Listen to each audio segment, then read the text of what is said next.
ఆయన లేకుంటే సుద్దాల అశోక్ తేజ జీవితం అసలు లేదు. అసలు నేను ఒక సామాన్యమైన టీచర్గా నా జీవితంలో మిగిలిపోయేవాడిని. ఆయన నన్ను గుర్తించి నాకు సినిమా జీవితాన్ని ప్రసాదించినటువంటి దేవుడు ఆయన. నేను ఇవాళ ఇలా మీ ముందు నిలబడి మాట్లాడేటువంటి అర్హత కానీ యోగ్యత కానీ నాకు ఏ అవార్డు వచ్చినా కానీ ప్రతిదానికి ఆయనే కారణం, ఆయనే కర్త, ఆయనే కర్మక్రియ.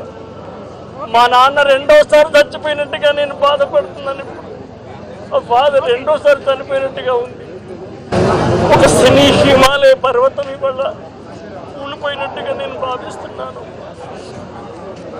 గురుగారు, నేను మీకు మళ్ళీ మీ దగ్గర నేను ఎప్పుడు ఎలా 20 సంవత్సరాలు ఆయనతో గడిపినటువంటి జీవితం, ఆయన మమ్మల్ని ఒక రైటర్గా కాకుండా ఈ కాంపౌండ్లో ఒక బిడ్డలాగా మమ్మల్ని చూసుకునేవాడు. ఆయనతో పాట రాస్తే ఒక పండగ, ఆయనతో ప్రయాణం చేస్తే ఒక పెద్ద ఉత్సవం, ఆయనతో ఉంటే మాట్లాడితే ఒక ఎన్సైక్లోపీడియా.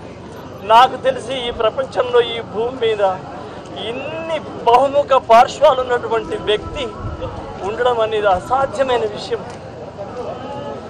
ఇంతవరకు ఆయన ఒక్కడు మాత్రమే, ఆ తర్వాత కూడా ఆయనలాగా ఉండేవాళ్ళు ఉండే అవకాశం లేదు. ఏ సమస్య వచ్చినా కూడా ఆయనకు చెప్పుకునేవాళ్ళం. మా పర్సనల్ ప్రాబ్లమ్స్ కూడా ఆయన చెప్పుకుంటే ఆయన ఓదార్చేవారు, తీర్చేవారు.